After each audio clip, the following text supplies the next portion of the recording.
गीता 18 के श्लोक नंबर 62 में भगवान स्वयं कह रहे हैं कि अर्जुन उस परमेश्वर की शरण में जा जिसकी कृपा से परम शांति व शाश्वत स्थान अर्थात सतलोक को प्राप्त होगा।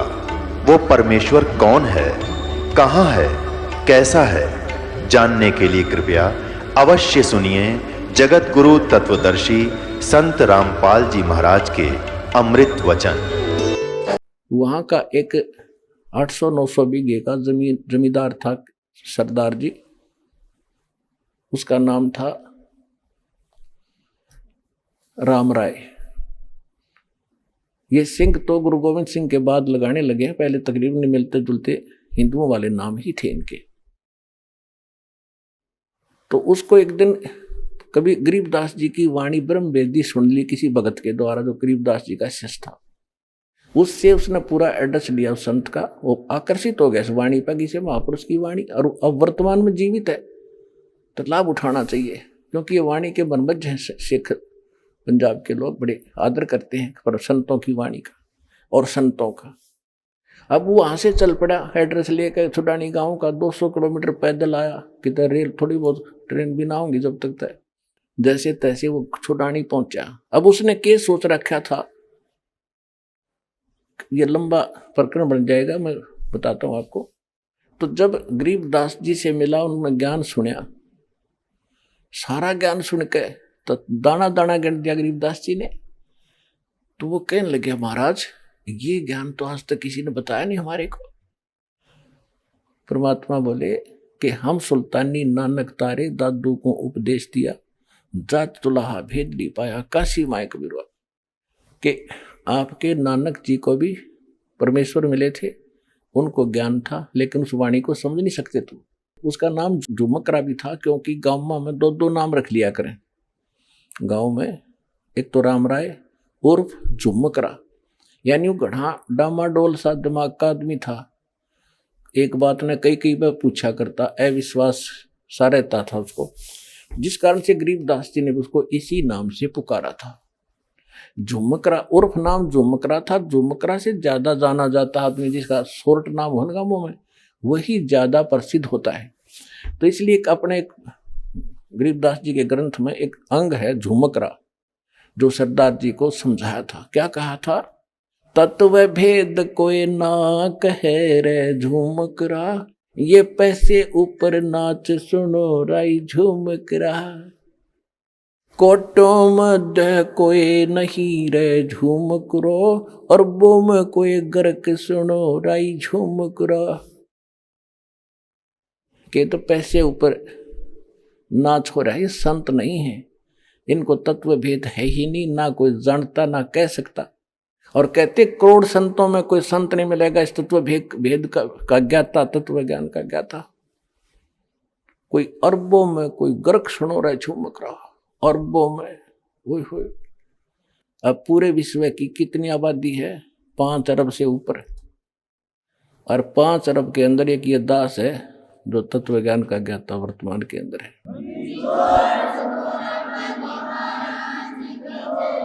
तो गरीबदास जी कहते हैं, कोटों मध्य कोई नहीं रे झुमकरा। करोड़ संतों में नहीं पाओगे इस ज्ञान का ज्ञाता। और कंप्लीट कोरस हो उसके पास, पूरे मंत्र हो।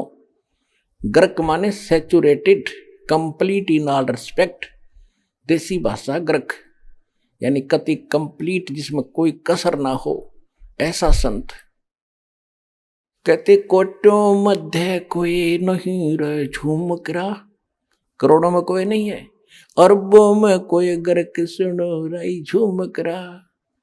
तो यहाँ गीता जी भी वही कहती है, बहु नाम जन्माना मनते ज्ञानवान माम पर्वते, वासुदेव सर्वमिति स महात्मा सुदुर्लभ। कि ये बताने वाला कि वासुदेव यानी सर्वशक्तिमान परमात्मा जिसका सबके ऊपर अधिपत्य है, वो वासुदेव है। जैसे ब्रह्मा जी, विष्णु जी, शिव जी, ये सबके ऊपर, सबके मालिक नहीं है। वासुदेव माने सबके ऊपर जिसका वास है, जो सबका मालिक है। ये केवल ब्रह्मा विष्णु महेश एक एक विभाग के एक ब्रह्मांड में मालिक हैं। ये कुल के मालिक वासुदेव नहीं है। सरपुरुष यानी ज्योति निरंजन कालीन का पिता ब्रह्म, ये केवल 21 ब्रह्मांड का मालिक है। ये कुल का मालिक नहीं, ये वासुदेव नहीं है। अक्षर पुरुष केवल 7 संग ब्रह्मांड का मालिक है। ये कुल का मालिक नहीं है, ये वासुदेव नहीं है। परम अक्षर ब्रह्म ये ओवरऑल कंट्रोलर है, सब का मालिक है। ये वास्तव में वासुदेव है, वो कबीर परमात्मा। हम सुल्तानी नानक तारे दादू को उपदेश दिया, जात जुलाहा भेद न पाया, वो काशी महे कबीर हुआ। गरीबदास साहिब जी को परमात्मा ले गए थे सतलोक सचखंड, वापस छोड़ा था। तब उन्होंने बताया नानक साहिब जी को भी परमात्मा लेकर गए थे, उन्होंने वापस छोड़ा। और भी दादू साहिब जी को भी, बहुत से महापुरुषों को जिनके शुभ नाम दास बार बार आपको दोहराता है। तो क्या बताया है कि अनंत कोट ब्रह्मांड का एक रति नहीं भारे, ये सतगुरु पुरुष कबीर हैं कुल के सृजनहार। वो कौन कबीर? काशी जात दुलाहा भेद नहीं पाया, काशी माए कबीर हुआ। ये है वो परम अक्षर ब्रह्म, जिसके विषय में गीता ज्ञानदाता 18वें अध्याय के 62वें श्लोक में और 18वें अध्याय के 66वें श्लोक में कहता है कि अर्जुन, सर्वधर्मान परिताज माम एकम शरणं व्रज, अहम तवा सर्व पापे भयमोक्षामि मा शुच।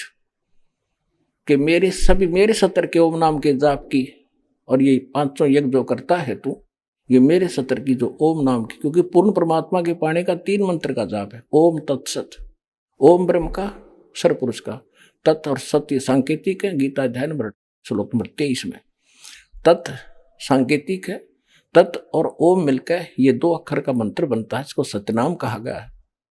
और सत ये सार नाम है, ये परम अक्षर ब्रह्म का मंत्र है। तो यहां बताया है कि 18वें अध्याय के 66वें श्लोक का ये अर्थ है कि सभी मेरे 70 की जो धार्मिक साधनाएं हैं, अनुष्ठान तने किए हैं ओम नाम के जाप की, मुझे दे देवा भक्ति, फिर मैं तुझे मुक्त कर दूंगा। क्योंकि हम ओम नाम के जाप की कमाई ब्रह्म लोक में खर्च कर देते थे। हम कंगाल के कंगाल होकर गधे बन कर घूमते रहते थे, ये हम इसके मजदूर बने रहे। अब हम इसको ओम नाम का जाप दे देंगे, ये हमें छोड़ देगा, फिर हम सतलोक में चले जाएंगे अपने परमात्मा के पास। तो ये भी कहता है सर्वधर्मान परित्यज माम, मेरे 70 की सब पूजाएं मुझे मत छोड़ दे। एकम शरणम व्रज, एक मन जिसके बराबर दूसरा ना हो, सर्वशक्तिमान की शरण में जा, तब मैं तुझे सब पापों से मुक्त कर दूंगा। फिर जब हम इससे कर्ज मुक्त ही हो गए, फिर इसका हमारा लेना देना क्या रहा, ये क्या मांगा हमारे ऊपर। तो इस प्रकार हम सतलोक जाएंगे और गीता ज्ञानदाता उस परम अक्षर ब्रह्म सतपुरुष कबीर साहिब की शरण में जाने को कह रहा है कि जहाँ उसकी शरण में जाने से ही तू सर्वभाव से उस परमेश्वर की शरण में जा, उसकी कृपा से तू परम शांति को, सनातन परम धाम को प्राप्त होगा, शाश्वत स्थान को प्राप्त होगा। और मेरी शरण में रहेगा तो अर्जुन जन्म मृत्यु तेरी भी होगी मेरी भी होगी। और मेरे पुजारी का क्या हाल होगा, चुनक ऋषि की कथा तेरे को सुना दी। तो पुण्यात्माओं, आपका सौभाग्य है, आपको ये अनमोल वचन, अनमोल ज्ञान सुनने जोगा बनाया। पहले तो भगवान ने आपको विद्वान बनाया, शिक्षित किया, और दास को इसका जानकार बनाया। आज आपके रूबरू ऐसा बना दूंगा जैसे पहली का कहता हुआ, अगर वेद गीता और पुराणों को आप याद रखोगे। बोलो सतगुरुदेव।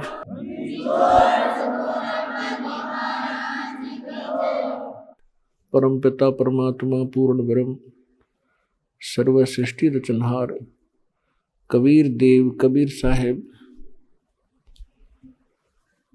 अल्लाहु अकबर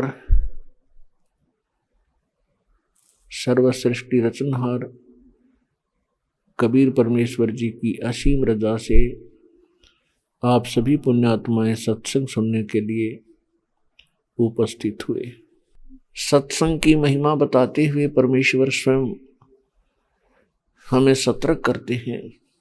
सतगुरु के दरबार में जाइयो बारंबार, ये बोली वस्तु लखा देवे हैं सतगुरु दातार।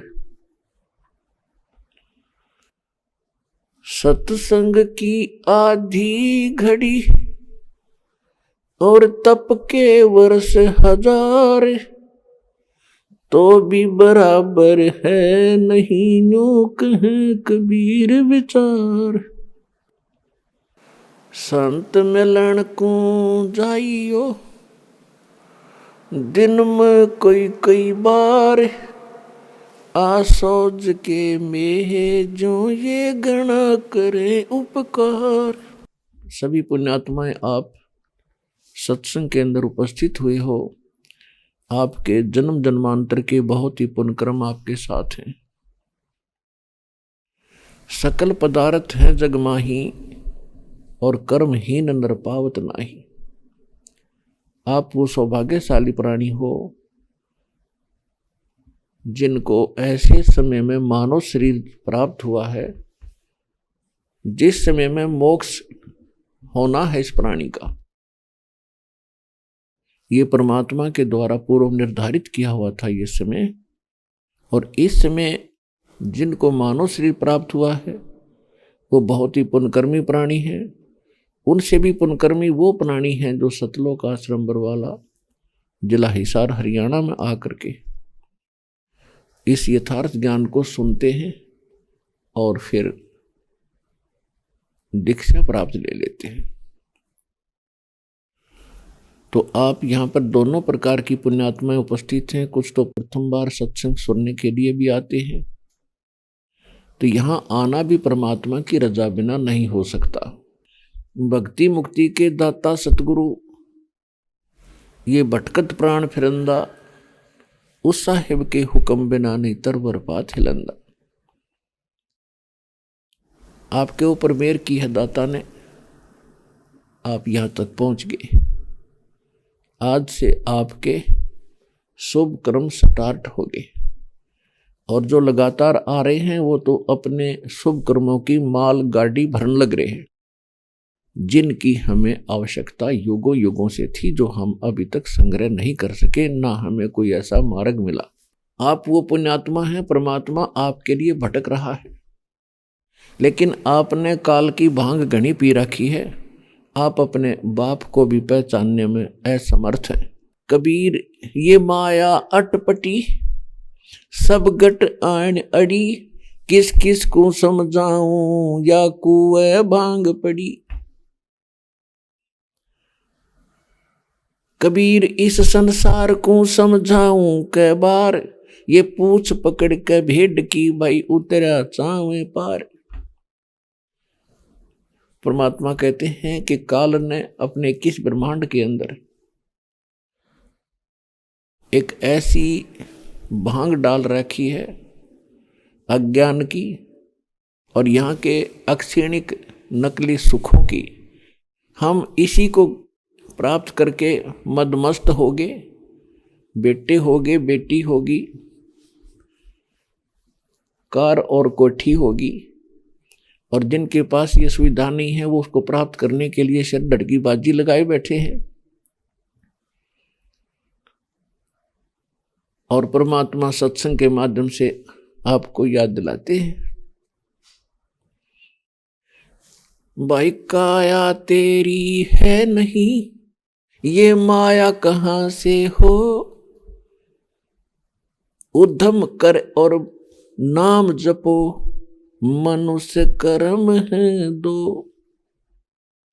कबीर काया तेरी है नहीं, ये माया कहां से हो, चरण कमल में ध्यान रखो, इन दोनों को खो। ये बोले प्राणी, जब तेरा शरीर अपना नहीं, इसको भी छोड़कर जाएगा और यहाँ कोठी बंगले कार बनाने में अपना जीवन नाश कर रहा है, ये तो बने बनाए यहाँ रह जाएंगे। और जिन बच्चों के लिए तू इतना कुछ पाप भार सिर पर ले रहा है, रिश्वत लेकर, चोरी करके, मिलावट करके, सारा दिन झूठ बोल बोल के, तो बच्चों के भी कर्म बिगाड़ रहा हुआ कि सुखी हो सकते हैं। ऐसे अनर्थ के धन को खा के उनके भी कर्म फोड़ रहा है। तो ये ज्ञान सत्संग से होता है, परमात्मा के विचार बताए जाते हैं। सत्संग उसे कहते हैं जिसमें सत आधार हो, झूठ ना हो। तो आज का जो विषय दास आपको बताना चाहता है कि आप बहुत पुण्यकर्मी प्राणी हैं, और उन पुण्यकर्मी प्राणियों में से हो जिनके पीछे भगवान बहुत दिनों से भटक रहे हैं।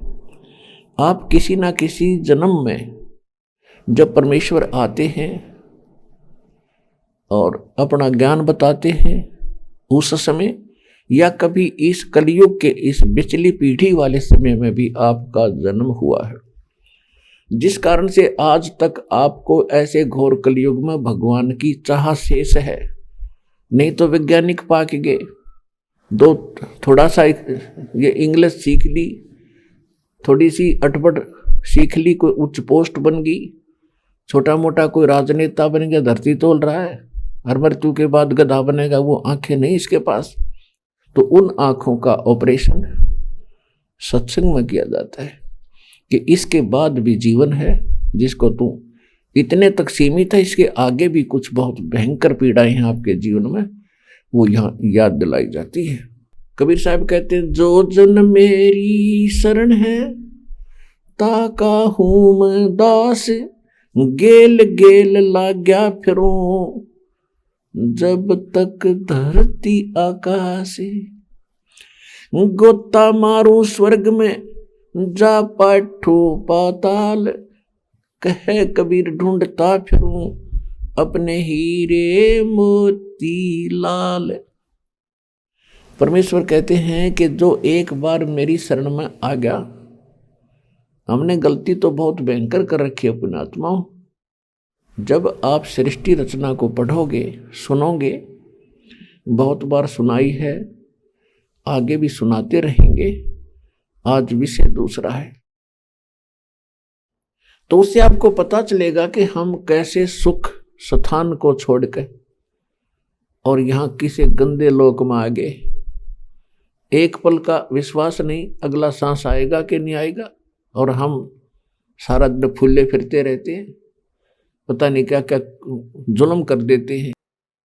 और इस मनुष्य जीवन का उद्देश्य क्या है, ये सत्संग के बगैर पता नहीं चलता, और सत्संग हमें मिलता नहीं। सत्संग कई संत करते हैं तो उनको ज्ञान नहीं, वो केवल अटपट खटपट कर रहे हैं, और काल की प्रेरणा ही उनके अंदर प्रभावित है, तो उनके पास संपूर्ण ज्ञान नहीं और ना समाधान है उनके पास। तो ये परमात्मा कभी कभी रजा बख्शते हैं, तो जो रजा आज आपके ऊपर है, इसका पूरा विश्व लाभ उठाओ। परमात्मा कहते हैं, चारों युग में संत पुकारे और कूक कहा हम हेल रे, हीरे माणक मोती बरसे ये जग चुगता ढेल रे। परमात्मा कहते हैं, मैं चारों युगों में आया और अच्छी आत्माओं, पुण्यात्माओं को, भक्तों को मिला, उनको अपने से परिचित कराया, उसके उपरांत उनको सचखंड सतलोक, उस अविनाशी शाश्वत स्थान पर लेकर गया, फिर उनको वापस छोड़ा। उन महापुरुषों ने फिर मेरे से प्राप्त उस ज्ञान के आधार से मेरी महिमा का गुणगान किया, और मैंने स्वयं भी ये जानकारी रह रहकर प्रत्येक युग में आकर के दी। लेकिन आप इतने इस काल की भांग पी के इतने मदमस्त हो गए हो कि मुझे पहचान नहीं पा रहे, और आपने जो ज्ञान सुना है वो अभी तक अधूरा सधूरा सुन रखा है। तो क्या बताते हैं परमात्मा, सतयुग में सत सुकृत कह टेरा, त्रेता नाम मुनींदर मेरा, द्वापर में करुणा में कहाया, कलयुग नाम कबीर धराया। तो परमात्मा कहते हैं, मैं चारों युगों में आया और प्रत्येक युग में मैंने आकर के आप जी को यथार्थ ज्ञान दिया, लेकिन आप इस काल के अज्ञान को इतना ग्रहण कर चुके होते हो, मेरे इस तत्व ज्ञान को सुनना भी पसंद नहीं करते। तो पुण्यात्मा, परमात्मा आपके लिए भटक रहे हैं। परमात्मा कहते हैं, मैं रोवत हूं सृष्टि को, ये सृष्टि रोवे मोहे, कहे कबीर इस वियोग को समझ नहीं सकता कोई। आप तो सभी परमात्मा के लिए भटक रहे हो, हे परमात्मा हमें सुखी करो, हे परमात्मा हमें सुख दो, हमें ऐसे संकट आया है, इससे मुक्त करो। और मैं कह रहा हूं कि मैं परमात्मा हूं, तुम मेरी शरण में आओ, जैसे मैं बताता हूं ऐसे क्रियाएं करो, तुम्हें यहां भी सुख दूंगा और आपका मोक्ष भी करूंगा। लेकिन आप अपने भगवान को नहीं पहचान पा रहे हो और किसी के सामने आप जिक्र करते हो प्रथम बार कि कबीर इज गॉड, कबीर परमात्मा है। वो पूछेगा कौन कबीर? काशी वाला धानक कबीर। तो वो एकदम रिजेक्ट करेगा कि नहीं ये आप गलत कह रहे हो, ये भगवान हो ही नहीं सकता। तो कैसी भूल पड़ी आप कहे, भगवान को तो भगवान मानने को तैयार नहीं, और जो परमात्मा है नहीं उनको हम परमात्मा मान बैठे। श्रीमद् भगवद गीता अध्याय नंबर 15 के श्लोक नंबर 16 और 17 में 3 पुरुष बताए। एक सरपुरुष जिसे ज्योति निरंजन भी कहते हैं, 21 ब्रह्मांड का स्वामी। एक अक्षर पुरुष जो 7 ब्रह्मांडों का मालिक है, और तीसरा उत्तम पुरुष है तू अन्य परमात्मा इति उदाहरते, ये लोग तरम आविश्य विभर्ति अवैश्वर है। कहते हैं वो श्रेष्ठ परमात्मा तो इन दोनों से न्यारा और है, जो सर्व का पालन करता है, सबके ऊपर ओवरऑल कंट्रोलर है, और वो है परमात्मा। उत्तम पुरुष है तू अन्य परमात्मा इति उदाहरते है, यह संस्कृत मूल पाठ है। उत्तम पुरुष यानी श्रेष्ठ प्रभु तो कोई और है मालिक, जिसको परमात्मा कहा जाता है। तिथि सिद्धम, इस उस अक्षर ब्रह्म के अतिरिक्त कोई परमात्मा भी नहीं है, श्रेष्ठ आत्मा नहीं है। वैसे तो हम एक दूसरे की तुलना में एक दूसरे को श्रेष्ठ कह ही देते हैं, परमात्मा तो एक ही है। परमात्मा का सीधा सा अर्थ होता है श्रेष्ठ आत्मा, जिसमें कोई भी न्यूनता ना हो किसी प्रकार की। उसके बाद आप जितने भगवानों को इस परमात्मा की डेफिनेशन से जांचोगे तो आपको कोई परमात्मा नहीं मिलेगा। ब्रह्मा विष्णु महेश में कितनी त्रुटियां आपके समक्ष हैं। ब्रह्मा जी अपनी पुत्री को देखकर उसके ऊपर आसक्त हो गया था। विष्णु जी ने पता नहीं श्री कृष्ण रूप में कितनी औरतों को ग्रहण किया। और भी छोटी मोटी गलतियां, जैसे एक राक्षस था, उसकी पत्नी पतिव्रता थी, वो मर नहीं रहा था। विष्णु ने खुद राक्षस का रूप धारण करके उसकी पत्नी के पास जाकर दुष्कर्म किया, उसका पतिव्रता धर्म भंग किया, तब वो मरा, और फिर वह तुलसी नाम से जानी गई। तो इस तरह की बहुत सी, ये परमात्मा की संज्ञा में नहीं आते, लेकिन हमसे श्रेष्ठ हैं, इसलिए हमारे लिए परमात्मा ये माने गए हैं, हमारे प्रभु हैं। इसलिए भगवान शंकर जब भगवान विष्णु के पास पहुंच गए और उनसे कहा कि आपने सागर मंथन के समय एक मोहनी रूप बनाया था स्त्री का, और उसको देख करके देवता, ये राक्षस लोग जो है मोहित हो गए थे, मैं आपका वो रूप देखना चाहता हूं। भगवान विष्णु ने बहुत मना किया कि ये कोई समय था मैं कैसे औरत बनूं, लेकिन आग्रह ज्यादा कर देने से उन्होंने उनको चकमा दे करके, सामने बाग था उनके महल के सामने, उसमें एक स्त्री लड़की रूप धारण किया और वहां घूमने लगे। शंकर भगवान इधर उधर से नजर बचा के उसके पीछे भाग लिए, उसका हाथ पकड़ने की कोशिश की, तब तक विष्णु रूप में आ गए। तो कहने का भाव ये है कि परमात्मा की अगर परिभाषा पर हम आएंगे तो ओनली कबीर इज गॉड, वो कबीर है परमात्मा, श्रेष्ठ आत्मा। बाकी अन्य देखो, हम अगर ब्रह्मा विष्णु महेश की इन त्रुटियों को गिने तो हम तो उन तक गणे नहीं चाहे हम तो, लेकिन हमसे श्रेष्ठ हैं, इसलिए ये भी परमात्मा हमारे लिए मानेगा, हमारे से परमात्मा है, लेकिन वास्तव में परमात्मा तो एक ही है। तो पुण्यात्मा, परमात्मा सतयुग में आए, उस समय ये प्रत्येक युग में एक ही जैसी लीला करते हैं जो प्रथम बार प्रत्येक युग के प्रारंभ में आते हैं। जैसे अभी कलयुग में आए थे, सतलोक से चलकर आए, शिशु रूप धारण किया छोटे बालक का, नवजात शिशु का, और काशी शहर के अंदर एक सरोवर में, लहर तारा नामक सरोवर के अंदर कमल के फूल के ऊपर आकर विराजमान हो गए। वहां से नीरू और नीमा नाम के मुसलमान जुलाहा थे। वैसे तो पहले इसी जन्म में पहले ब्राह्मण ब्राह्मणी थे, अलग कथा है, लेकिन थोड़े थोड़े आज हिंट दे करके दूसरा विषय शुरू करना है। वो उनको अपने घर ले गए। उनके घर लालन पालन होने से परमात्मा वही काम करने लगे, लेकिन जो उद्देश्य लेकर आते हैं वो अपना पूरा साथ साथ करते हैं। हमारे लिए एक एग्जाम्पल छोड़ देते हैं, उदाहरण छोड़ कर गए भगवान के इस गंदे लोक में यदि आप माया की दौड़ में लगे रहोगे तो भक्ति नहीं कर सकते। और माया परमात्मा की भक्तों के साथ ही, माया जो है भक्तों के साथ रहती है, लेकिन परमात्मा उनको उतनी ही देंगे जितनी वो उनको आवश्यक हो।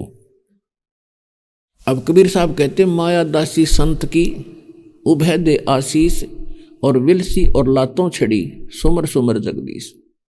आप माया को खोज रहे हो, माया के पीछे दौड़ रहे हो, ना जाने कितने पाप इकट्ठे करते हो। परमात्मा कहते हैं, एक बार मैं भक्ति बताऊंगा, या करके देखो तुम, फिर आपके चरणों की दासी हो जाएगी या माया। माया दासी संत की उभय दे आशीष, विलसी और लातों छड़ी, और सुमर सुमर जगदीश। आप परमात्मा के एक एक वचन पर विश्वास करके देखो, और इन मंत्रों का जाप करके देखो, और फिर देखना। लेकिन इस विष को घना मत मांगना, ये विष है। और इस विष, जिसके पास ये माया रूपी विष घना था, उन भक्तों के उदाहरण देखो। परमात्मा ने इस विष से अलग किया उनको, तब भक्ति उनकी स्टार्ट हुई।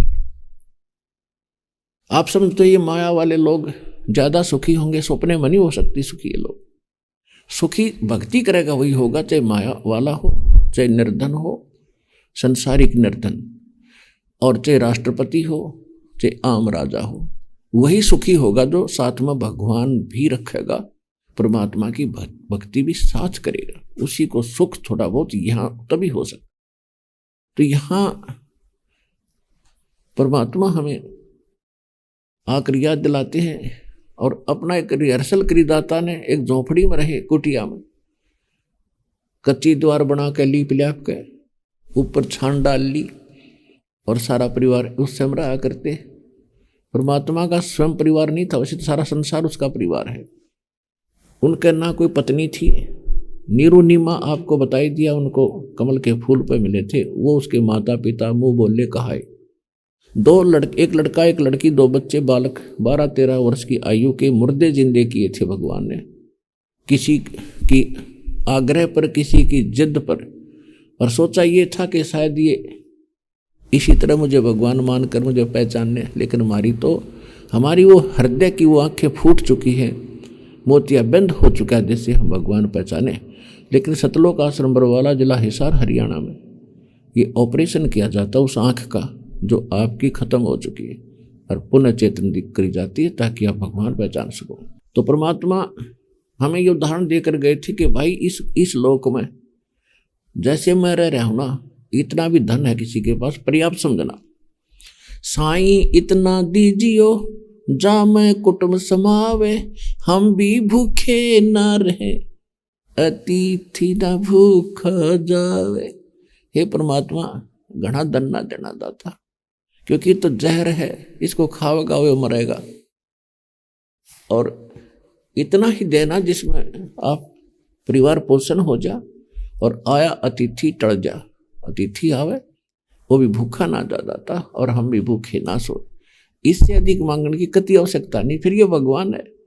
जैसे आपके घर कोई बच्चे आ गए, जन्म हो गया बेटा या बेटी का, अब वो बच्चे तो जब बोल भी नहीं सकते, वो चल भी नहीं सकते, अपने हाथ से कोई काम भी नहीं कर सकते, तो उस समय वो माता पिता को स्वयं चिंता रहती है, अब इसको दूध की आवश्यकता है, अब इसको गर्मी के कपड़ों की आवश्यकता है, इसको सर्दी के कपड़ों की आवश्यकता।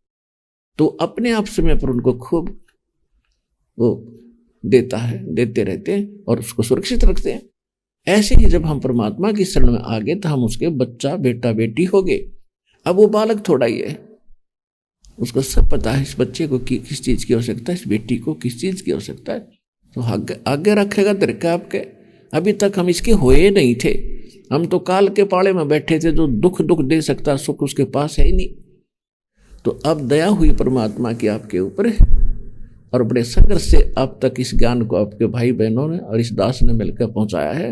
ना काल के दूत जगह जगह बाधा कर रहे थे, ऐसे संघर्ष से गुजर कर ऊपर आए हैं। या दया परमात्मा की है, जीव के सत्र का यूँ काम नहीं है कि उसका ये ज्ञान ऋषि कलयुग में प्रचार हो जाए, उसकी दया से हो रहा है। पूरे विश्व में जाओगा, ये मालिक का वचन है, सारा संसार परमात्मा कबीर जी के गुण गावेगा और मुक्ति पावेगा जो नाम ले लेगा और मर्यादा रखेगा। अब जो प्रसंग चल रहा है उसी पर आते हैं। इसी प्रकार परमात्मा प्रत्येक युग में आते हैं, और जब परमात्मा 25 दिन के हो गए थे शिशु रूप में,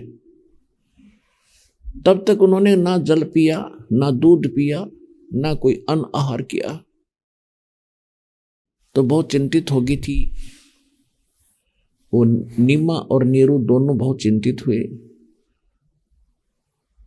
तो फिर परमात्मा के आदेश अनुसार एक कंवारी गाय लाई गई थी, और कंवारी गाय के ऊपर एक साधु रूप में भी उपस्थित भगवान शंकर जी ने अपना आशीर्वाद भरा हाथ रखा था। उस गाय ने दूध दिया, उससे भगवान की परवरिश की लीला हुई।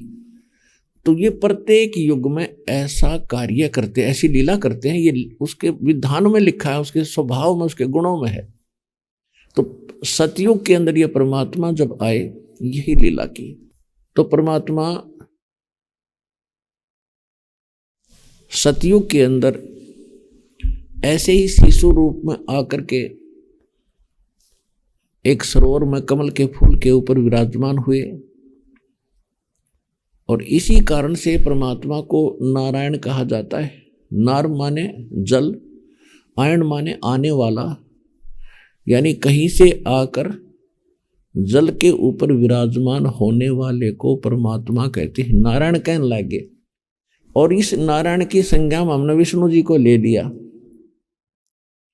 कि शेषनाग की सैया पे, और विष्णु जी समुद्र में लेट गए।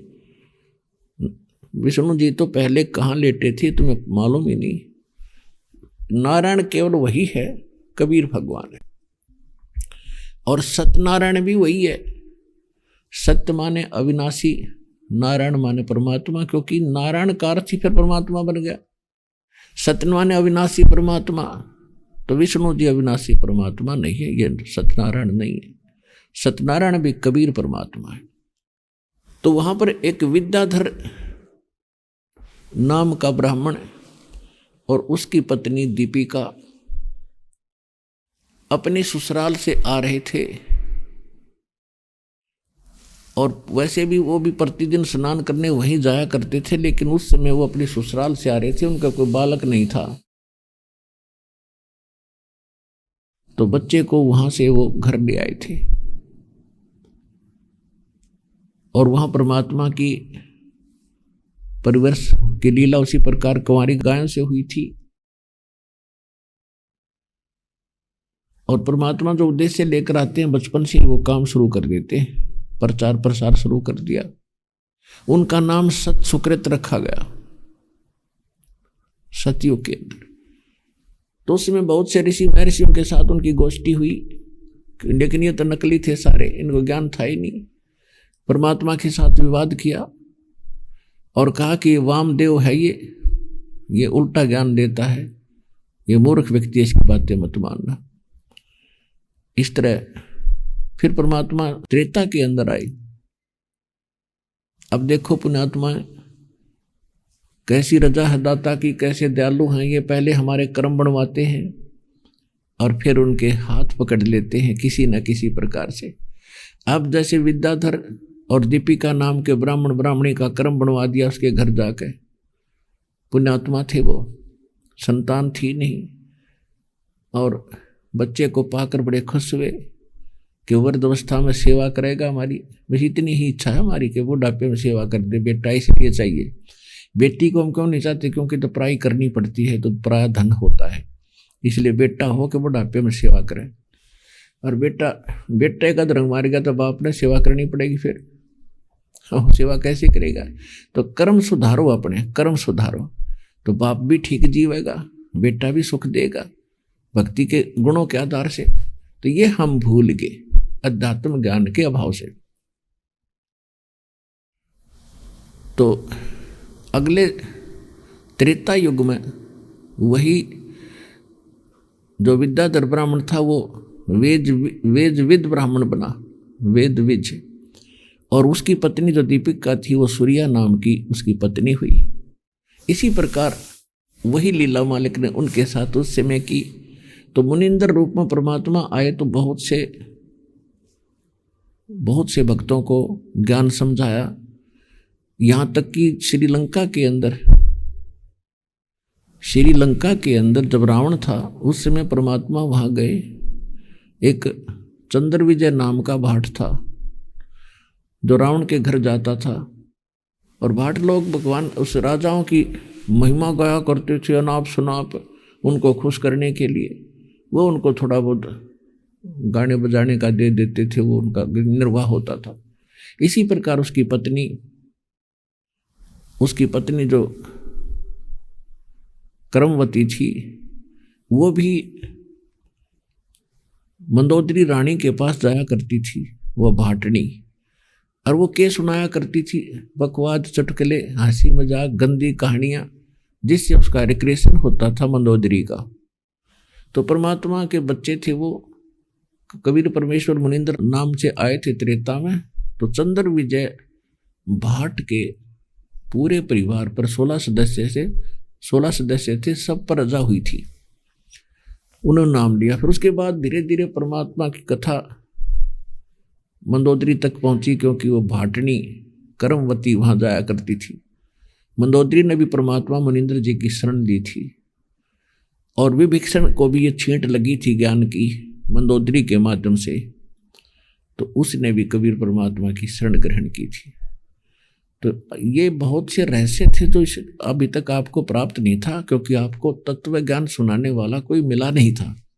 इसको तत्व ज्ञान कहते हैं। तो सभी रहस्यों को उसका उजागर करे और वो सत्य कथा बतावे। तो कहते हैं विभीषण को राज मिला, रावण का नाश हुआ। विभीषण को राज्य क्यों मिला? क्योंकि वो परमात्मा की भक्ति करता था, वो राज चाहता नहीं था। लेकिन उस नगरी के अंदर नेक आदमी एक का था, और नेक वही हो सकता जो परमात्मा से डरने वाला हो, जिसको अध्यात्म ज्ञान हो। इस करके विभीषण को वह जिम्मेवारी दी गई थी। हालांकि विभीषण उसको तैयार नहीं था लेने को, वो ज्ञान से परिचित था। परमात्मा से पूछा अपने गुरुजी से, परमात्मा आए थे, बेटा देखो राजा एक प्रजा का पिता होता है, और अपने बच्चों की तरह सेवा करिए, तन्न के पाप लगेगा। अन्याय करिए मत, एक मजदूर बनकर रहना इनका, तो पाप क्या लगेगा तेरे को? तुम करते हो बकवाद बैठ के गद्दी पे, तुम्हारे कर्म फूटते हैं। तो कहने का भाव यह है कि जो सत्संग दास आपको सुना रहा है, इससे आपको बहुत सी शिक्षाएं मिलेंगी। अच्छा, उसके बाद वही आगे चल के परमात्मा करुणामय नाम से द्वापर युग के अंदर आए। उस समय एक कालू नाम का वाल्मीकि और गोदावरी नाम की उसकी पत्नी निसंतान थे, उनको भी ऐसे ही मिले थे। उन्होंने उनकी परवरिश की, उनको सेवा दी दाता ने। तो इसी प्रकार उनका एक शिष्य हुआ सुदर्शन, वो भी वाल्मीकि था। और एक गंगेश्वर नाम का ब्राह्मण था, उसका पुत्र गणेश था। वो गणेश पुण्यकर्मी प्राणी था। द्वापर में करुणामय नाम से आए थे परमात्मा। करुणामय के ज्ञान को सुनकर गणा प्रभावित हुआ और उनका शिष्य हुआ। उसके बाद उस गंगेश्वर ब्राह्मण ने परमात्मा का गणा विरोध किया, अपने पुत्र का भी विरोध किया, और वही जो गंगेश्वर नाम का ब्राह्मण था कलयुग के अंदर वो शेख तकी हुआ। और जो आज आपको कथा सुनाने जा रहा है दास, कि जो जन मेरी शरण है ताका हूँ दास, गेल गेल लाग्या फिरूं जब तक धरती आकाश। अब ये रामानंद ब्राह्मण कलयुग में वही विद्याधर वाली आत्मा थी जो सतयुग में परमात्मा जिनको मिले थे। कलयुग त्रेता युग में भी वही वेदविज ब्राह्मण बने, और फिर वो आकर के कलयुग में वही रामानंद ब्राह्मण बने। उनके लिए परमात्मा ने क्या लीला की, उनको गुरु धारण किया, उनकी आंखें खोली, सतलोक दिखाया, उनका कल्याण किया। अब जो कालू और गोदावरी थी, जिसका द्वापर युग में परमात्मा जिनके घर आए थे, ये वाल्मीकि थे, और यही आगे चल के सम्मन और नेकी बने, सम्मन और नेकी। और जो गंगेश्वर ब्राह्मण का जो पुत्र था गणेश, वो उनकी पुत्र के रूप में शिव रूप में आया। अब परमात्मा कहते हैं जो जन मेरी शरण है ताका हूं मैं दास, और गेल गेल लाग्या फिर जब तक धरती आकाश। तो पुण्यात्मा, अब हमारे साथ क्या समस्या रही कि हम विद्वान नहीं थे, ज्ञान नहीं था हमारे को, और परमात्मा को हम परमात्मा नहीं पहचान सके, नहीं मान सके। हमारे अंदर एक ज्ञान ऐसे ढंग का भर रखा है, हम पूजते विष्णु जी को, मूर्ति विष्णु जी की रखते थे और भगवान को निराकार मानते थे।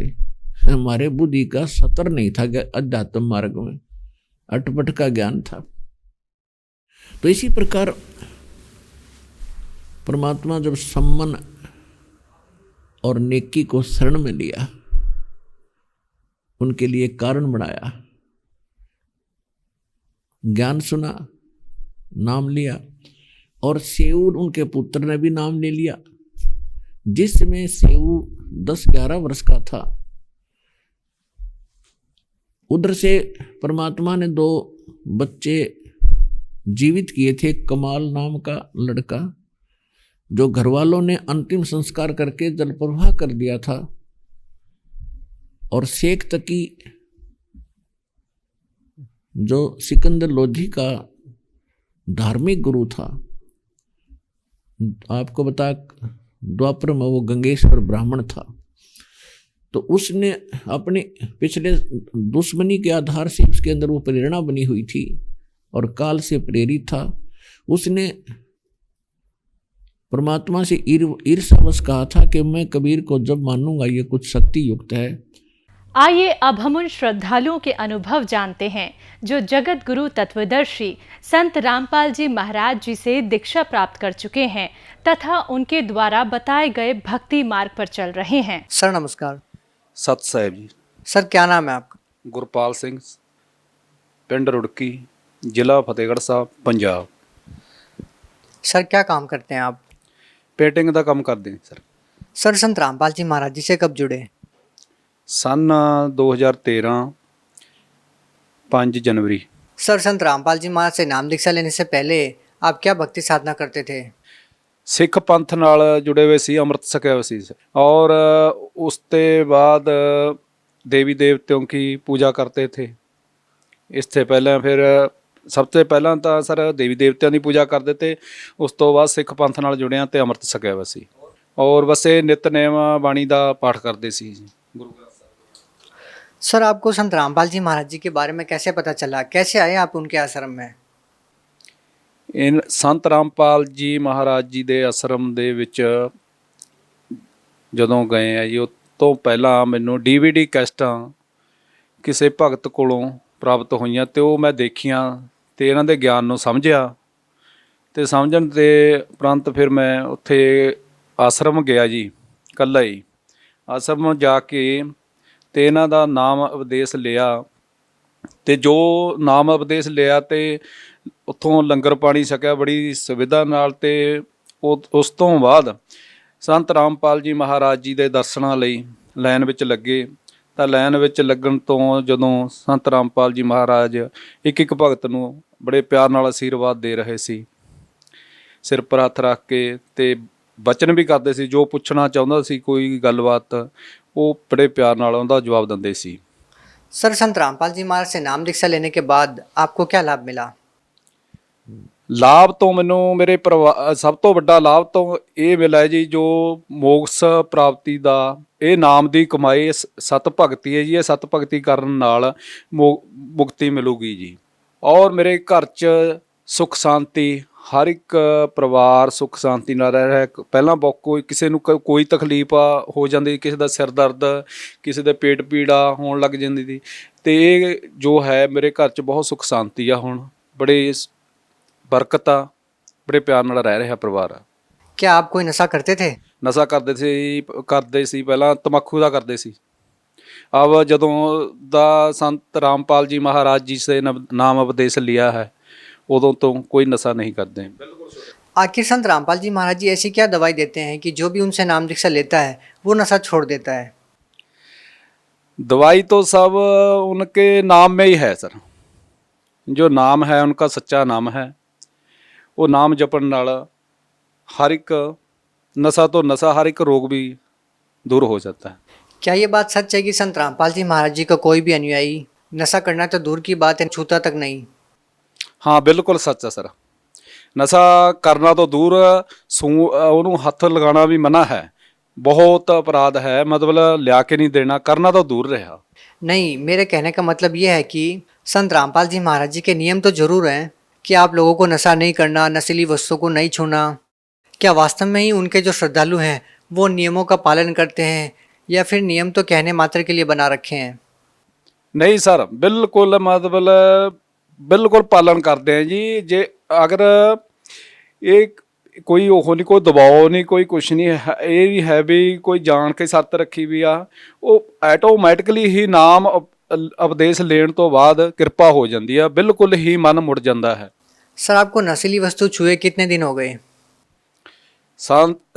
ਮੈਂ 2013 ਦੇ ਵਿੱਚ ਮਤਲਬ ਦਸੰਬਰ ਤੱਕ ਨਸ਼ਾ ਕਰ ਲਿਆ ਸੀ। ਉਸ ਤੋਂ 5-10 ਦਿਨ, 5 ਹਫ਼ਤਾ 7 ਦਿਨ ਪਹਿਲਾਂ ਹੀ ਨਸ਼ਾ ਛੋੜਿਆ, ਤੇ ਉਸ ਤੋਂ ਬਾਅਦ हमने हाथ नहीं लगाया, खाना तो दूर रहा। सर देखिए, यदि किसी श्रद्धालु ने मान लीजिए किसी शराब की दुकान में काम करता है, या फिर उसकी कोई परचून की दुकान है, तो क्या वो भी कोई नशीली वस्तु जैसे बीड़ी, सिगरेट, तंबाकू, गुटखा, ये तो आम चीज़ें हैं, क्या इन चीज़ों को बेचना, इन चीज़ों को हाथ लगाना मना है? हाँ जी मना है। श्रद्धालु कोई नहीं हाथ नहीं लगाएगा, बेचना तो दूर रहा सर। सर आपने पंजाब से जाके हरियाणा में संत रामपाल जी महाराज से नाम दीक्षा ली, आपने उनसे ही नाम दीक्षा क्यों ली? बहुत सारे संत हैं जिनकी लाखों की तादाद में श्रद्धालु हैं, आपने संत रामपाल जी महाराज से ही नाम दीक्षा क्यों ली? सर नाम दीक्षा तो संत रामपाल जी महाराज पूर्ण परमेश्वर जी तो इस करके ਲਈ है। मैं सब पंथां ਵਿੱਚ ਘੁੰਮ ਕੇ ਵੇਖ ਲਿਆ ਹੈ, ਇਸ ਕਰਕੇ ਘੁੰਮਿਆ ਸੀ। ਮੈਨੂੰ ਤਕਲੀਫ ਸੀ, ਮੈਨੂੰ ਇੱਕ ਔਰਤ ਦਿਸਦੀ ਸੀ ਪ੍ਰੇਤਵਾਦਾ, ਉਹ ਮੇਰਾ ਬਹੁਤ ਨੁਕਸਾਨ ਕਰ ਚੁੱਕੀ ਸੀ। ਇਸ ਪੇਟਿੰਗ ਦੇ ਕੰਮ ਕਰਨ ਤੋਂ ਪਹਿਲਾਂ ਮੈਂ ਪੰਜਾਬ ਪੁਲਿਸ ਵਿੱਚ ਸੀ, ਨੌਕਰੀ ਛੁੱਟ ਗਈ ਮੇਰੀ, ਬਹੁਤ ਬਰਬਾਦੀ ਹੁੰਦੀ ਜਾਈ ਗਈ, ਘਰ ਦੀ ਸਥਿਤੀ ਬਹੁਤ ਖਰਾਬ ਹੋ ਗਈ, ਕਲੇਸ਼ ਘਰ ਵਿੱਚ ਬਹੁਤ ਹੋਣ ਲੱਗ ਗਿਆ। ਇਸ ਕਰਕੇ ਸਿੱਖ ਪੰਥ ਰਾਧਾ ਸਵਾਮੀ ਧੰਨ ਧੰਨ ਸਤਿਗੁਰੂ सरसा वाले निरंकारी पंथ, इनमें सब किते मैं जाके अपनी तकलीफ दूर करने लई, बर्बादी जो हो रही थी उसनूं रोकण लई मैं सारे घुम के वेख लिया सर। तो इस करके मैनूं संत रामपाल जी महाराज जी का DVD कैसटां राहीं सारा जो ज्ञान का पता लग्या, सत्संग सुने इन्हां दे, ते मैं कहा भी इत्थे भी जाके देखना। तो संत रामपाल जी महाराज जी का मैं देखने ही गया सी, भी परखण गया सी। नाम उपदेश मुखा इन्हां दी जो शर्तां पूरियां मन के इन्हां दा नाम उपदेश लेना जरूरी है, लेके ही पता लगेगा भी इस तो लाभ होएगा जां नहीं। तो नाम लेण तो उपरंत मैनूं ये सारे जो मैनूं प्रेत बाधा सी ये मेरी सब दूर हो गई, तो दिन पर दिन मैनूं लाभ होना शुरू हो गया।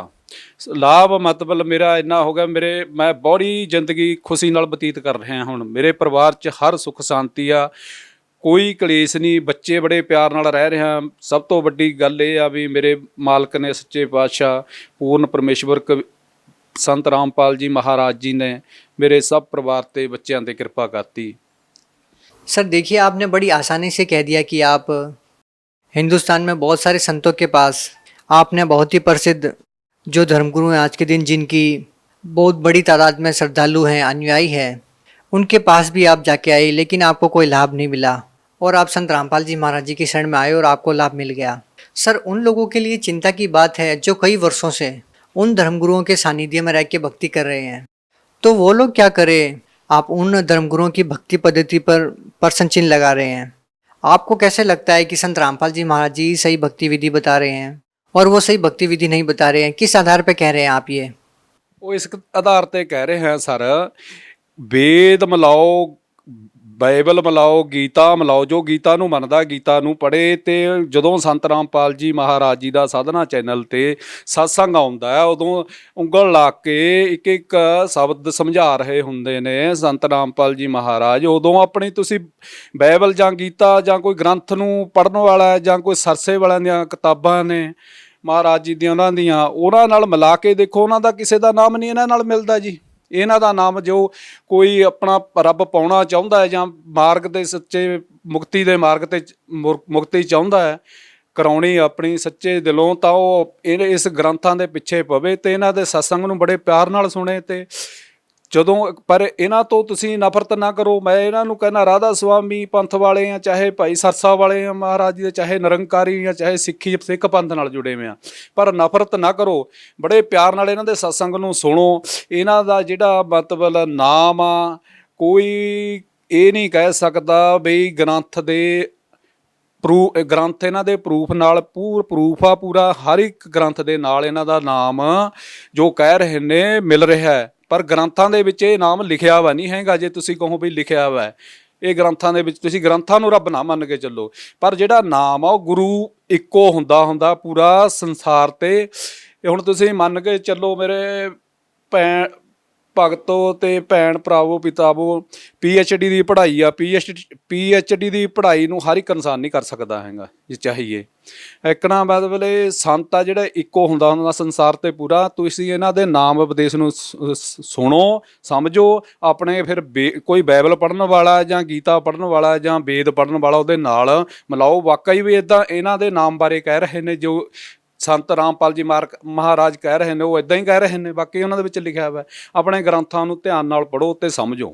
ਆਪਣੇ ਗਾਉਂ ਜਾਂ ਸ਼ਹਿਰ ਵਿੱਚ ਇਹ ਲਾ ਲਓ, ਕਿਸੇ ਦੇ ਖਿਲਾਫ ਕੋਈ ਸੱਚ ਸ਼ਬਦ ਬੋਲ ਦੋਗੇ ਤਾਂ ਉਹ ਕੜਵਾ ਲੱਗਦਾ ਹੈ, ਤਾਂ ਉਹਦੇ ਲਈ ਮਤਲਬ ਬਹੁਤ ਕੁਛ ਸੋਚਦਾ। ਪਰ ਸੱਚਾਈ ਹੈ ਜਿਹੜੀ ਸੱਚਾਈ, ਕੋਈ ਸੱਚ ਬੋਲਣਾ ਅਤੇ ਸੱਚਾਈ ਦਾ ਸਾਥ ਦੇਣਾ ਕਿਸੇ ਬਿਰਲੇ ਇਨਸਾਨ ਦਾ ਹੀ ਕੰਮ ਹੁੰਦਾ ਸਾਰਾ। ਇਹ ਮਤਲਬ ਸੰਤ ਰਾਮਪਾਲ ਜੀ ਮਹਾਰਾਜ, ਮੈਂ ਆਪਣੀ ਇਹ ਕਹਿ ਰਿਹਾ ਵੀ ਮੈਂ ਨਹੀਂ, ਚਲੋ ਮਿਲਾਉਣ ਘੁਮਾਉਣ ਵਾਲਾ ਵੀ ਇਹੀ ਆ ਮਾਲਕ ਸੰਤ ਰਾਮਪਾਲ ਜੀ। ਮੈਂ ਸਾਰੇ ਧਰਮਾਂ 'ਚ ਘੁੰਮ ਕੇ ਸਾਰੇ ਕਿਤੇ ਦੇਖਿਆ ਵਾ।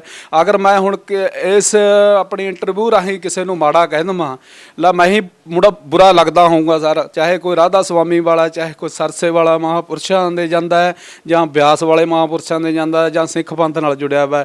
ਮੈਂ ਹੁਣ ਸੱਚਾਈ ਕਹਿ ਦੇਵਾਂ, ਅਗਰ ਕੋਈ ਗਲਤ ਲਫ਼ਜ਼ ਬੋਲਦਾ, ਪਰ ਗਲਤ ਬੋਲਦੇ ਨਹੀਂ ਅਸੀਂ ਹੈਗੇ ਜੀ। ਭਗਤ ਜੀ ਗੁਰੂ ਮਹਾਰਾਜ ਦਾ ਦੱਸਿਆ ਵਾ ਵੀ ਬੜੇ ਨਿਮਰਤਾ ਨਾਲ ਰਹੋ। ਕੋਈ ਮਤਲਬ ਚਾਹੇ ਇੱਟਾਂ ਬੱਟੇ ਮਾਰੇ ਜਾਓ, ਕੋਈ ਵੀ ਕਹੇ, ਨਿਮਰਤਾ ਨਾਲ ਇਹ ਕਹਿ ਰਿਹਾ ਵੀ ਇਹ ਨਾਮ ਆ ਜਿਹੜਾ ਮਤਲਬ ਗਲਤ ਨਹੀਂ ਅਸੀਂ ਕਹਿਣਾ। ਆਪਣਾ ਮਿਲਾ ਕੇ ਦੇਖੋ ਜੀ ਵੀ ਬਿਲਕੁਲ ਸੰਤ ਰਾਮਪਾਲ ਜੀ ਮਹਾਰਾਜ ਸੱਚ ਬੋਲੇ ਨੇ। ਸੱਚ ਨੂੰ ਮਤਲਬ ਜਿਹੜਾ ਵੀ ਅੱਜ ਦੇ ਪਿੱਛੇ ਨਿਗਾਹ ਮਾਰ ਕੇ ਦੇਖ ਲਓ, ਜਿਸ ਵੀ ਸੰਤ ਨੇ ਅੱਜ ਸੱਚ ਬੋਲਿਆ ਉਹਨੂੰ ਅੰਦਰ ਕੀਤਾ ਹੈ ਅਤੇ ਉਹਦੇ ਇੱਟਾਂ ਬੱਟੇ ਉਹਨੂੰ ਬੁਰਾ ਭਲਾ ਮਾੜਾ ਕਿਹਾ। ਇਹ ਤੁਸੀਂ ਆਪਣਾ ਪਿੱਛੇ ਦੇਖ ਕੇ ਦੇਖੋ। ਇਹ ਸੰਤ ਰਾਮਪਾਲ ਜੀ ਮਹਾਰਾਜ ਇਨਸਾਨ ਨਹੀਂ, ਇਹ ਪੂਰਨ ਪਰਮਾਤਮਾ ਨੇ। ਇਹਨਾਂ ਨੂੰ ਜਾਣੋ, ਸਮਝੋ। ਜੋ ਬੇਨਤੀ ਇਹਨਾਂ ਅੱਗੇ ਕਰਦੇ ਆ ਮਾਲਕ ਪੂਰੀ ਕਰਦੇ ਨੇ, ਪਰ ਇਹ ਗਲਤ ਹੈ ਜੀ। ਤੁਸੀਂ ਇਹਨਾਂ ਨੂੰ ਸਮਝੋ। ਬੜੇ ਪਿਆਰ ਨਾਲ ਕਹਿ ਰਹੇ ਹਾਂ ਅਸੀਂ, ਸਮਝ ਕੇ फिर आप गलत कह सकते हैं। बिल्कुल ये गलत गल्लां कहियां हुई ने जी। सर, संत रामपाल जी महाराज जी के बारे में ये कहा जाता है कि वो अन्य धर्मगुरुओं पर टीका टिप्पणी करते हैं। संत रामपाल जी महाराज जी ऐसा क्यों करते हैं? नहीं सर, वो टिप्पणी किसी ते नहीं करते, बहुत सच बोल रहे हैं जी। जो वेद कह रहे हैं, गीता कह रही आ, कुरान कह रही आ, उन्हों की कोई अपने कोल तो अपनी तरफों बुक नहीं छपाई भी हैगी। तुसीं अपने अपने घर च लिया के रखो। जिस धर्म नूं मनदे हैं तुसीं हर एक धर्म की बुक छपी भी आ, वेद रखो। अगर कहते नहीं कोई मतलब किसी चीज़ नूं पाउणा तां मतलब मिहनत तां कुछ ना कुछ करनी पऊगी। उंजे नहीं उन्होंने मतलब टिक देना भी ये गलत ने। ये गलत गल है जी। मतलब ये बिल्कुल सच्ची गल समझा रहे हैं संत। इन्हां दे मतलब तुसीं मार्ग नूं समझो, मेरी तां यही बेनती आ। सर, संत रामपाल जी महाराज की वेशभूषा को देखकर ऐसा नहीं लगता कि वो एक संत हैं। जैसा कि उनके बड़े बड़े बाल नहीं हैं, उनकी बड़ी बड़ी दाढ़ी नहीं है, गेरुए कलर के कपड़े नहीं पहनते, वो मालाएं नहीं पहनते हैं। सर, आम जन समाज में ये धारणा ही बनी हुई है कि जो भी संत होता है वो गेरुए कलर के कपड़े पहनता है। तो संत रामपाल जी महाराज को समझना लोगों के लिए थोड़ा मुश्किल होता है। सर, क्या कहना चाहेंगे? ਬਿਲਕੁਲ ਇਹ ਸਰ ਦੇਖੋ ਸਰ, ਮੇਰੀ ਇੱਕ ਛੋਟੀ ਜਿਹੀ ਇਹੀ ਬੇਨਤੀ ਆ, ਕਿਸੇ ਨੂੰ ਕੋਈ ਤਕਲੀਫ ਹੁੰਦੀ ਆ ਸੰਸਾਰ ਦੇ ਵਿੱਚ, ਬਹੁਤ ਤਰ੍ਹਾਂ ਦੀਆਂ ਤਕਲੀਫਾਂ ਨੇ, ਉਦੋਂ ਕੋਈ ਕਿਸੇ ਦਾ ਮਤਲਬ ਉਹ ਕਿਸੇ ਸੰਤ ਦੇ ਇਹ ਨਹੀਂ ਲਿਖਿਆ ਵਾ ਹੁੰਦਾ ਬਈ ਇਹ ਜਟਾਂ ਵਾਲਾ ਹੀ ਪੂਰਨ ਸੰਤ ਆ, ਜਾਂ ਫਿਰ ਇਹ ਵੱਡੀਆਂ ਵੱਡੀਆਂ ਦੇ ਜਟਾਂ ਹੁਣ ਉਹ ਸੰਤ ਆ, ਜਾਂ ਉਹਦੇ ਭਗਵੇਂ ਕੱਪੜੇ ਪਾਏ ਹੋਏ ਨੇ। ਇਹ ਬਿਲਕੁਲ ਉਹ ਆ, ਜਦੋਂ ਆਪਾਂ ਜਨਮ ਲੈਂਦੇ ਆ ਆਪਣੇ ਕੋਈ ਜਟ ਨਹੀਂ ਹੁੰਦੀ, ਕੋਈ ਦਾੜੀ ਨਹੀਂ ਹੁੰਦੀ ਹੈਗੀ, ਕੋਈ ਮਤਲਬ ਮੁੱਛ ਨਹੀਂ ਰੱਖੀ ਵੀ ਹੁੰਦੀ ਹੈਗੀ। ਇਹ ਤਾਂ ਇੱਥੇ ਆ ਕੇ ਆਪਾਂ ਨੂੰ ਇਹ ਸਾਰਾ ਉਹ ਫਿਰ ਅੱਗੇ ਅੱਗੇ ਉਹ ਪ੍ਰਾਪਤ ਹੁੰਦਾ ਹੈ ਜੀ। ਇਹ ਬਾਣਾ ਜਿਹੜਾ, ਇਹ ਗੱਲਾਂ ਦੇ ਪਿੱਛੇ ਨਹੀਂ ਆਪਾਂ ਨੇ ਮੁੱਖ ਰੱਖ ਕੇ ਚੱਲਣਾ ਹੈਗਾ। ਸਰ, ਸੰਤੋਂ ਕੀ ਬਾਣੀ ਹੈ, ਕੰਠੀ ਮਾਲਾ ਸੁਮਰਨੀ ਪਹਿਨੇ ਸੇ ਕਿਆ ਹੋਏ, ਉੱਪਰ ਡੁੰਡਾ ਸਾਧਕਾ ਅੰਤਰ ਰੱਖੇ ਕੋਈ। ਇਹ ਬਾਣੀ ਆ ਸਰ ਵੀ ਦਿਖਾਵੇ ਨਾਲ ਨਹੀਂ ਇਹ ਹੁੰਦੇ ਹੈਗੇ ਕੰਮ, ਜੋ ਹੈਗਾ ਸੰਤ ਮਤਲਬ ਸੰਤ ਦਾ ਤਾਂ ਅੰਦਰ ਦੇਖਿਆ ਜਾਂਦਾ ਹੁੰਦਾ, ਬਾਹਰੋਂ ਨਹੀਂ ਦੇਖਿਆ ਜਾਂਦਾ ਹੁੰਦਾ। बहुत सारे श्रद्धालु हैं जो संत रामपाल जी महाराज से नाम दीक्षा लेने की इच्छा रखते हैं। सर, वो श्रद्धालु संत रामपाल जी महाराज जी से कैसे जुड़ सकते हैं? ਹਾਂਜੀ ਸਰ, ਇਹ ਬਹੁਤ ਵਧੀਆ ਗੱਲ ਪੁੱਛੀ ਆ ਸਰ। ਉਹ ਸਰ ਸੰਤ ਰਾਮਪਾਲ ਜੀ ਮਹਾਰਾਜ ਜੀ ਦਾ ਸਤਸੰਗ ਆਉਂਦਾ ਹੈ ਜੀ, ਉਸ ਦੇ ਨੀਚੇ ਪੀਲੀ ਪੱਟੀ ਆਉਂਦੀ ਹੈ ਜੀ, ਉਹਦੇ ਉੱਪਰ ਕੰਟੈਕਟ ਨੰਬਰ ਲਿਖੇ ਹੋਏ ਹੁੰਦੇ ਆ ਸਰ। ਉਹ ਕੰਟੈਕਟ ਨੰਬਰ 'ਤੇ ਜੋ ਕੋਈ ਨਾਮ ਉਪਦੇਸ਼ ਜਾਂ ਸੰਤ ਬਾਰੇ ਕੋਈ ਵੀ ਜਾਣਕਾਰੀ ਲੈਣਾ ਚਾਹੁੰਦਾ ਹੈ ਸੰਤਾਂ ਬਾਰੇ, ਤਾਂ ਉਹ ਕੰਟੈਕਟ ਨੰਬਰ 'ਤੇ ਫੋਨ ਕਰਨ ਜੀ। ਉਹ ਫੋਨ ਕਰਨ 'ਤੇ ਉਹਨਾਂ ਦਾ ਜੋ ਨੇੜੇ ਬਲੋਕ ਜਾਂ ਕੋਈ ਵੀ ਉਹਨਾਂ ਨੂੰ ਨਜ਼ਦੀਕ ਪੈਂਦਾ ਹੋਊਗਾ ਐਡਰੈਸ, ਉਹ ਉਹਨਾਂ ਨੂੰ ਦਿੱਤਾ ਜਾਊਗਾ ਜੀ। ਉੱਥੋਂ ਉਹ ਨਾਮ ਸ਼ਬਦ ਗੁਰੂ ਮਹਾਰਾਜ ਜੀ ਸੰਤ ਰਾਮਪਾਲ ਜੀ ਮਹਾਰਾਜ ਜੀ ਦਾ ਪ੍ਰਾਪਤ ਕਰ ਸਕਦੇ ਨੇ। सर, आप लोग हमारे चैनल को इंटरव्यू देते हैं। सर, आप लोगों को क्या फ़ायदा होता है? आप लोग इंटरव्यू क्यों देते हैं? क्यों आप लोगों को अपने विचार बताते हैं? आप लोगों का क्या हित है? विचार तो सारे इस करके सच्चाई करके बताते हैं सर। हमको जो लाभ हो रहे हैं सर इन्ह के नाम शब्द द्वारा, तो इस करके बताते हैं। अगर किसी को कोई लाभ हो जाता है तो चुप थोड़ा बैठता है सर वो। सर, लोगों को शंका ये रहती है कि शायद जो लोग इंटरव्यू देते हैं उन्हें कुछ पैसे दिए जाते हैं। सर, आप लोगों से हम पूछना ये चाहते हैं कि क्या आपका कोई एड्रेस मांगे, आपसे पूछना चाहेंगे क्या ये वास्तव में ऐसी चीज़ें हुई हैं या नहीं हुई है? इसके बारे में क्या कहेंगे? सर बिल्कुल, हम हमारा एड्रेस मतलब अगर कोई पूछता है तो बिल्कुल बता दो, हम ज़रूर उसको बताएंगे। कोई पैसा नहीं लिया जाता सर, वहाँ तो दिए जाते हैं। सर, आपका एड्रेस क्या है? आपका एड्रेस बताइए। हमारा address sir Gurpal Singh son of Ram Asra, पिंड रुड़की, ज़िला फतेहगढ़ साहब, पंजाब। सर, आपने जो अपने अनुभव बताए हैं वो सही है या नहीं है? इस चीज़ के लिए कोई जानकारी लेना चाहे, क्या आपके पड़ोसियों से या आपसे कोई बातचीत कर सकते हैं हमारे जो दर्शक हैं? बिल्कुल सर, बिल्कुल, कोई बात करना चाहे तो मुझसे कर सकता है सर। हाँ बिल्कुल। बहुत बहुत धन्यवाद। सत साहिब जी।